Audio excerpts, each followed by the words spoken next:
I suspect I was asked to be on this program tonight because I have lived in Willard for 68 years.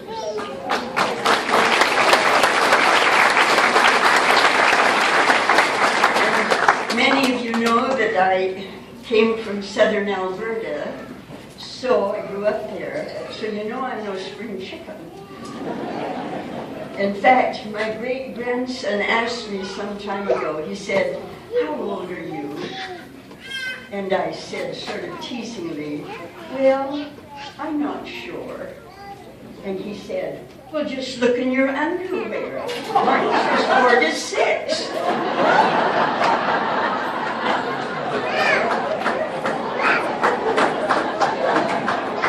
And then he asked me again, and I told him. And he said, "Wow, did you start at 1?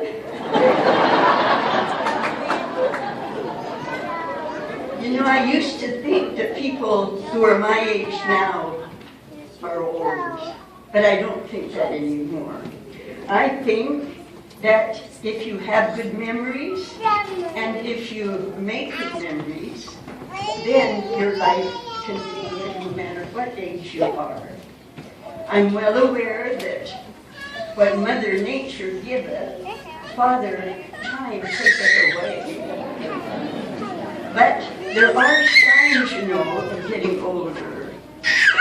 Last Sunday, I noticed something here on my dress, and I started to brush it off, and I discovered that it was hair that was attached to my chin.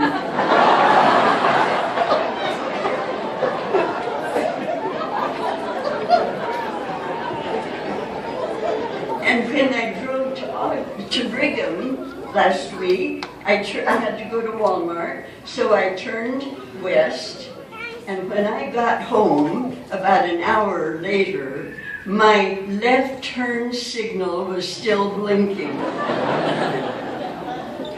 But getting older doesn't have to be so bad. In fact, I think to laugh makes the aging process a little slower. When I look back over the years, I think those were the days, my friends. And I thought they would never end. But they do. They do end. But something maybe even better takes their place. It's good to laugh, and so they asked me if I would tell a few stories tonight. I don't want anybody to be offended, and they may be true, and maybe I have them mixed up a little bit, but here goes. Some of you may know that Dallin Mortensen, a young man in our board, has been serving a mission in Mexico, and the family hadn't heard from him for weeks. But one night the phone rang, and Maureen answered the phone, and she said, "Hello." Dallin said, "Mom, it's me, Dallin. How are you doing?" And she said, "Well, not so good. I've been feeling pretty weak." "But what are you doing, Mom?" "Well," said Noreen, "I haven't had a bite to eat for 38 days. "Mommy," said, "that's terrible. Why?" "Well," she said, "I didn't want to have any food in my mouth just in case you called."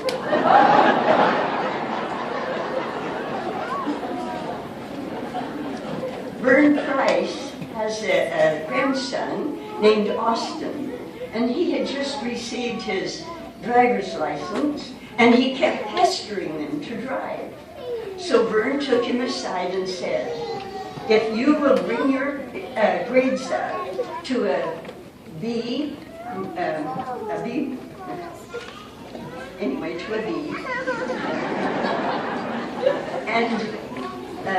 and if you will read the scriptures at night, about 4 nights at least a week, and if you will cut your hair, then we'll talk about you using the car." So about 6 weeks later, he said to Austin, he said, I'm really proud of you, Austin. You brought your grades up, and you just are doing great. I notice you're reading the scriptures at night, but I'm a little disappointed. You haven't cut your hair. And Austin said, well, I've been thinking about that. And in my study of the scriptures, I have noticed that Samson didn't have long hair, Moses didn't, and even Jesus did have long hair. And Vern said, you're right, Austin, they had long hair. But did you also notice that they walked everywhere they went?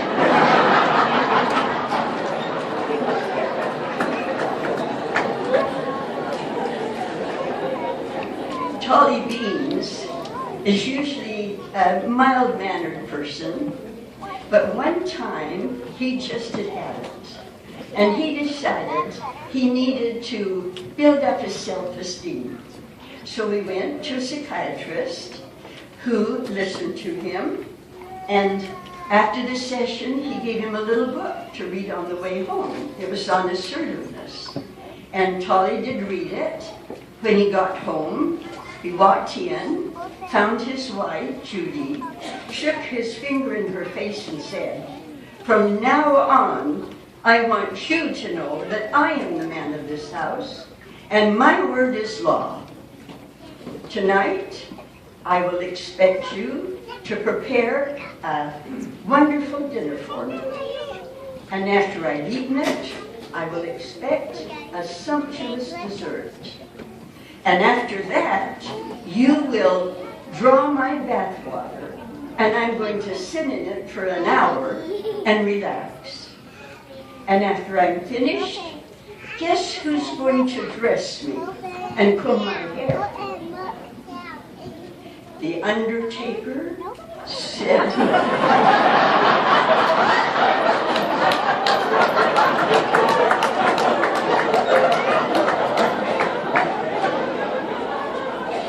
you know, often men don't have an idea of what a woman wants and what she needs.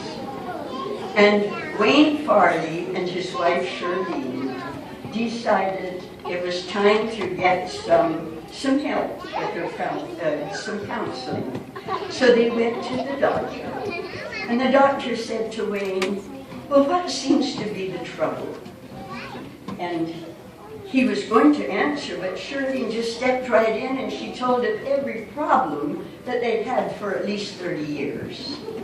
And the doctor listened, and then he stood up, he walked around his desk, he took Shirley by the hands and lifted her up to her feet, and then he embraced her and kissed her passionately. And Shirley was absolutely amazed, and she sank down in her chair. And then the doctor said, this, Wayne, is what your wife needs at least 3 times a week. Can you do it? And Wayne said, well, maybe I could drop her off on Mondays and Wednesdays.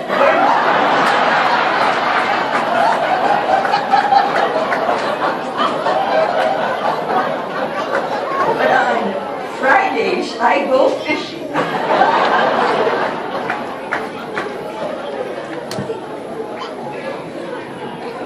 Well, a few weeks ago, I was visiting in the mall in Arlington, and I saw a man lying flat on his stomach right in the walkway.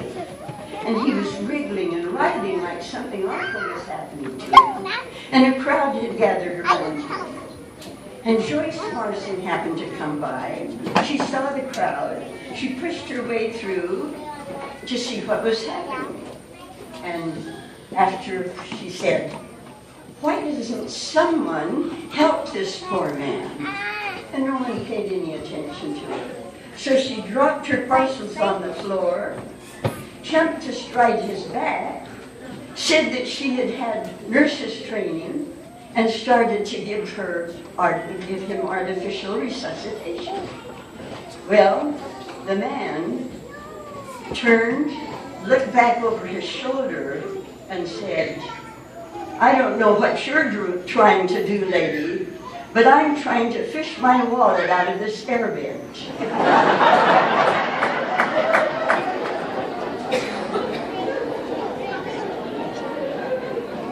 The Cheneys, who live in my ward, have quite a few daughters. They decided to have a really great birthday party for one of them. And so they hired a band and a clown, and they had the food catered. But just after the party started, she got a phone call saying the clown couldn't come. And she just happened to look out her back window, and she saw two of her gardeners working there. But the one suddenly started doing cartwheels all over the lawn. And then he would jump up and get a bough of the tree and take flips in the air and then drop down and do some more cartwheels. Well, she went outside and said to his companion, "Wow, your friend is absolutely marvelous. Do you think he would repeat that performance for my party? And I'll pay him $50 if he will." And the boy says, "Well, I'll ask him. Hey, Bill, are you willing to chop off another toe for $50?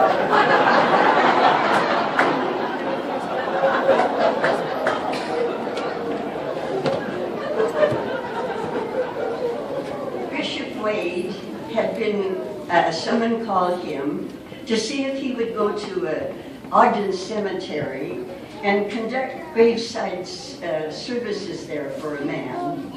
And he thought it would be a nice thing to do. So he went down to Ogden, but he got a little lost. And he was a half hour late in getting there. He noticed that the hearse had left, and the workers were sitting under a tree just relaxing.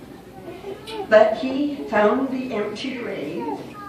He bowed his head and said the appropriate words. And then he started for his car. One of the workmen said to the other, "Do you think we ought to tell him that that's a septic tank that we're digging out?" Well, my time is up.